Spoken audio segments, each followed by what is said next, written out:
I guess. That's fine. There's no right or wrong answer to that question. Yeah. It's just to get a vibe. So no, I don't use cologne to be inspired. Speaking of Derek, am I allowed to refer to him as your fiance on the air? Is that okay? Of course. All right, cool. So tell us about working with your fiance, Derek. There must be some sort of like a synergy energy at play. Well, how does that work? It's really amazing. I mean, the way we met, as you know, before we even started dating, we were producing music together, or he was helping me produce music. I wasn't a producer at the time. He's the one who's been kind of teaching me all the production that I know currently.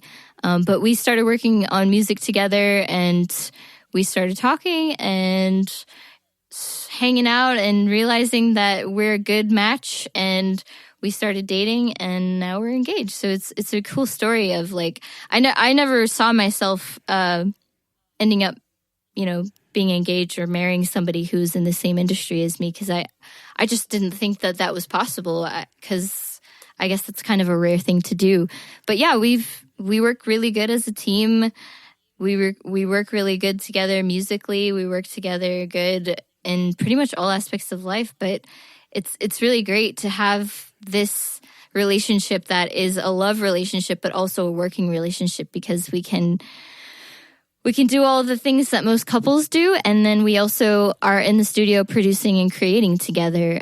So it's really, I guess it's amazing, and I feel really blessed to have him in my life. It's kind of hard to answer that question, because we are music producers, and we're music creators, but we're also a couple.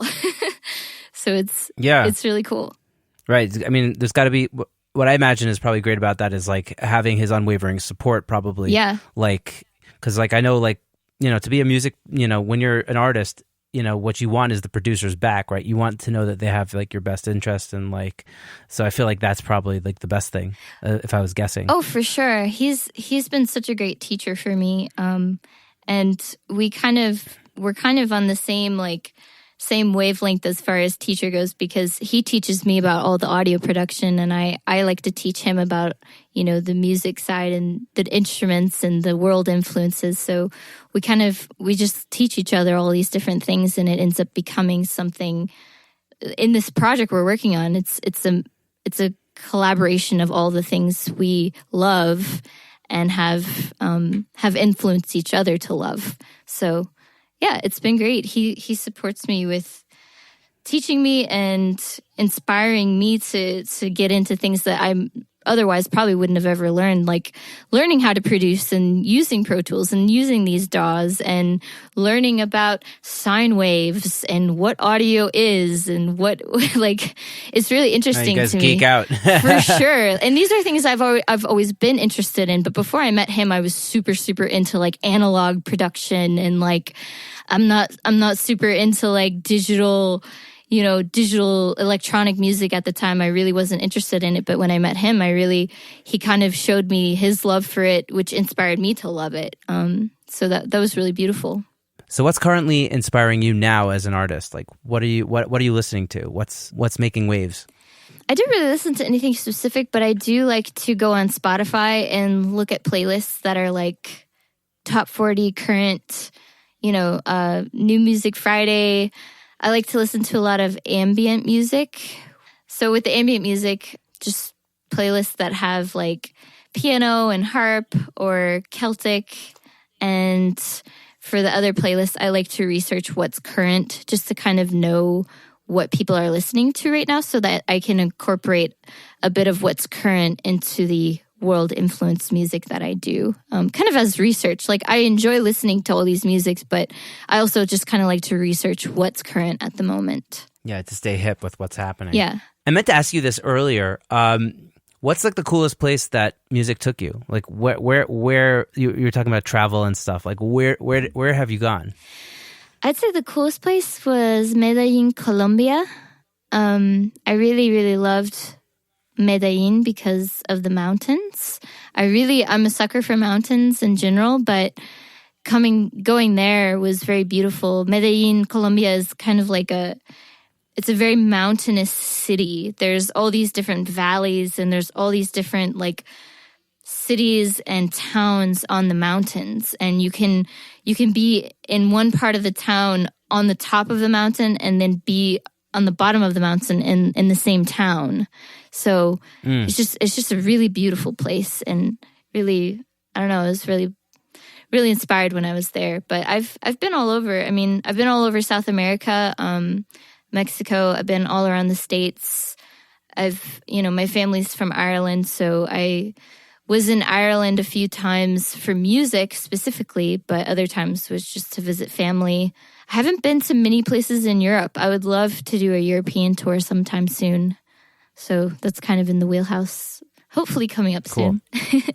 So hopefully the music will come out soon, and the fans will listen to this episode and oh, Europe, okay, come on over. Yeah, hopefully. We'll see. Awesome. So when do you think we can expect the album to drop? So we're shooting for mid-February, like February 15th. That's the Oh, so that's really soon. Yeah, it's that's really in like soon. A month. We've been working on editing the music video, which is kind of the staple of the project. We have the music video coming out with an EP of 4 songs to come out after that, and then in the summer I'll release another 6-song EP of the other songs we've been working on. So 2 EPs. Yeah. That's probably smart, right? Like, what's the point of putting out an entire album without getting any feedback? It's like sometimes it's good to like put out a little bit, get people like noticing you and getting the traction going, right? Was that part of the equation? Exactly. And it's promoting, doing a lot of promo for the music video, because I think nowadays we're in a world that really kind of focuses on visuals, with social media and Instagram and Facebook and TikTok. All these people, they tend to share things more with their friends when there's a video associated with it, sure. because it's visual. So because of that, I think it's important if you have money saved up for promotion and promoting something, I think it's good to have a video along with it. So most of the promotion is going to go towards that video, and then, the other songs associated with the project will kind of just be attached to that. Mm-hmm.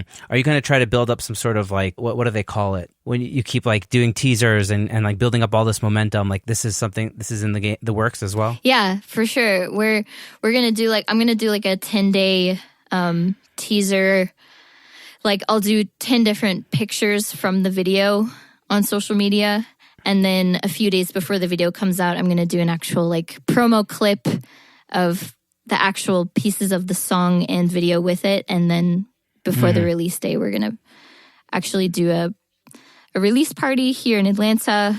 We'll do a little live show and invite our friends and fans to come out to see that. And we'll do a showing of the video the day before the video comes out, and then we'll put it out on the release day.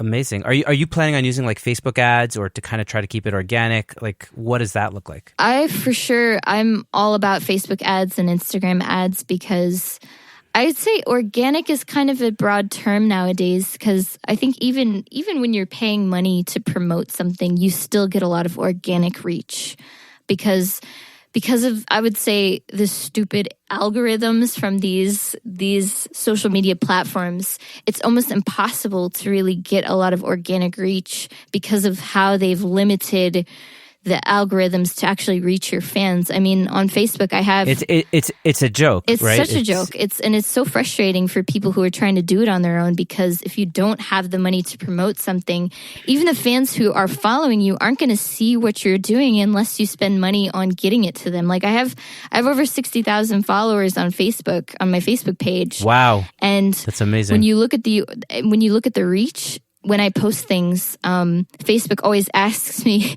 if I would like to boost this post so that 60,000 of my already fans, like already people who are following me, will see this. The only way that all of them will see it at once is if I spend money on it. So it's really frustrating to me that these platforms won't even allow you to reach your own followers unless you pay for it. That's another whole conversation. We can get into that another time, but... at this point, I'm at a place where I'm just okay with that. I'm just like, whatever, I'll just pay whatever I have to pay just so that I can get this out there. And then hopefully it'll do the work on its own after that after that bridge has been crossed, Sure. hopefully it'll do the work on its own. A little bit of like putting the car in gear until you have some momentum. Yeah. Do you have any other marketing tips and for like an artist about to push a release? Anything else like that? Yeah, so I think, like I said about releasing visuals, like even as a producer, I think we're going to go back to Derek real quick. You know, when we first started dating, Derek is he's a really accomplished producer. He knows a lot about the production world, and he's worked with a lot of big producers. He's worked with a lot of artists in his career. But I feel like as a producer, it's really hard to get fans and followers and people to recognize you for your craft, because there's not a lot that the general public is going to relate to when it comes to production. Unless you know about what production is and what's going on, the general person across the street isn't going to see what you're doing and go, that's really cool. They'll just be like, oh, that's cool. I have no idea what you're doing. So to find something that's relatable to the general public is very important. So that's kind of why we started doing his little, let's see if this sounds good videos. I saw some other producers doing something similar, and I was like, hey, now that I know how to do videography and I can use video editing, I'm pretty okay at video editing now. I started helping him record these videos, and after that, he's getting a lot of recognition. He's getting a lot of fans who have no interest in audio production, but they see that what he's doing is funny and interesting. So because of that, they're following what he's doing and they're interested. And some of these people are even like, oh, maybe I want to be a music producer, because I can see that you can turn all of these interesting everyday sounds into songs. So taking what you're doing and creatively turning it into something relatable, funny, interesting, artistic is the key. And depending on what you're doing, no matter what type of music you're creating, if you find a way to make it visually interesting and stimulating to the general public, I think that's key. You know, I've seen a few of my artist friends who are doing pop music or more serious music take their music video and take certain clips out of it and turn it into a meme and make fun of it and kind of like make it into something funny. And then they'll post that on meme pages. So these meme pages will be like, hey, this goofy, like whatever, they'll make a caption and just make it really funny. So the general public will see that meme and then they'll repost it and then they'll go end up checking out the music in return.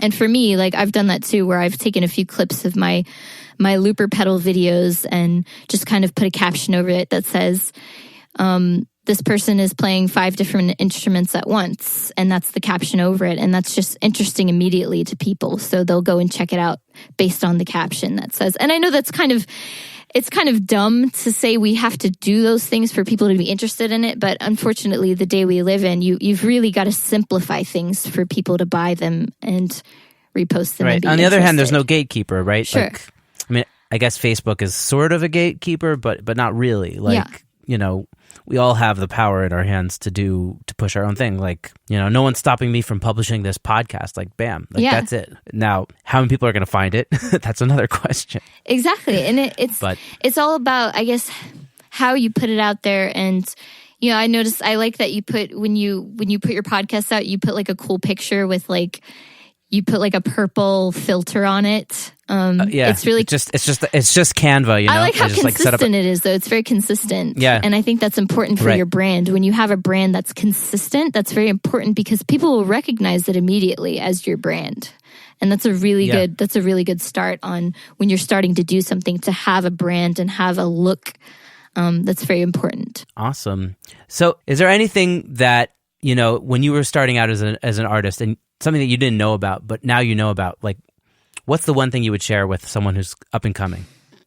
I guess not to get your hopes up. I know that sounds kind of dark, but like when I was younger and my dream was to be like a certain thing, you know, I feel like a lot of young people getting into music and getting into the audio world, they have these huge aspirations that are like, I'm going to be like this person, or I'm going to be as big as this person. And I guess one of my biggest faults as an artist and as a musician, and now I guess as a learning producer, is I have these huge expectations. My expectations are huge and super like kind of unhealthy. Like, because when you have these expectations that are so huge and then you don't meet them, you end up getting down on yourself. Like for me personally, I end up getting depressed